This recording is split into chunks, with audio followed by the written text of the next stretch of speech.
السلام عليكم ورحمة الله تعالى وبركاته. مرحبا بإخواني الجدد والقدوم على قناتكم قناة علم الطيور.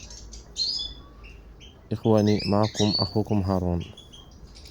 عدنا لكم اليوم في فيديو جديد تحت عنوان علامات الجهوزية، أي علامات جهوزية الحسون في السلاكة. خوتنا مربين بزاف الناس راهم يسقسيوني: يا خويا هارون، الحسون راه يغرد بصح مازال ما بداش يبني العش، كيفاه نعرف باللي راه واجد 100%؟ خوتي، اليوم راح نعطيكم العلامات الميدانية اللي تخليك تفرق بين الطير الشايع اللي يغرد برك والطير الواجد اللي يكون حامي وجاهز للتزاوج. اخواني، عندنا علامتان، العلامات الشكلية: المنقار والأرجل. أول حاجة تبدأ بها الشوفة بالعين، لازم تركز في هاد الزوج نقاط. أولا، صفاء المنقار هي أهم علامة. المنقار لازم يروح من هذاك السواد، أي النقطة السوداء اللي تكون في الطرف، يولي وردي فاتح أو أبيض شفاف كما الشمع. هذا دليل على وصول الهرمونات للأعلى، أي وصول الهرمونات لأعلى مستوياتها. شوفوا لون الرجلين، الحسون الواجد تولي رجليه بيضاء ونظيفة، تروح منها القشور واللون الداكن، وهذا رجع للدورة الدموية القوية في فترة التزاوج. كاين بعض الحساسين تولي رجليها حمر، أي تشوف نورمال عرق الدم يبان.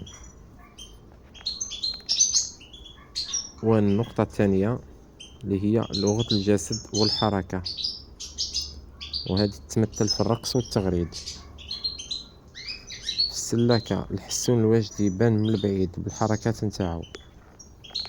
اولا الرقص، اي تشوف الفرخ تاعك اي الطائر تاعك يبالونسي بزاف، شوف الذكر يفتح جنحيه شويه يهبطهم لتحت ويبدا يميل يمين ويسار مع تغريد قوي ومتقطع لرفع. والنقطة الثانية هي تغريد السيطرة، الذكر الواجد يخير أعلى نقطة في السلاكة ويبدا يغني بصوت عالي باش يثبت الوجود نتاعو والسيطرة نتاعو في السلاكة ويطرد الذكور المنافسة له. ثالثا، تشوف الذكر نتاعك يطعم الأنثى، إذا شفت الذكر يلحق الأنثى ويحاول يوكلها من فمها تم عرف باللي راه طاب وراه واجد يلقحها في أي لحظة. والتلقيح غالبا غالبا 90% يلقحها صباحا باكرا أو في المساء عند غروب الشمس. نروحو لعلامات جهوزية الأنثى، وهي المحرك الأساسي. الأنثى هي اللي تقرر بداية الموسم، والعلامات نتاعها هي تحمل الخيوط، تبدأ ترفد أي حاجة في فمها، الريش والخيوط ولا قطعة قماش، قطعة قش، قطعة قطن، وتطير بها وسط السلاكة. النداء المستمر، تبدأ تخرج أصوات خفيفة ومستمرة تنادي بها الذكر باش يلقحها، وتصدر بعد التستسة كي تكون تتحرك في السلاكة. نزع الريش، أحيانا بعض الإناث الواجدة تبدأ تنحي الريش من صدرها باش توجد رقعة الحضن اللي تدفي بها البيض.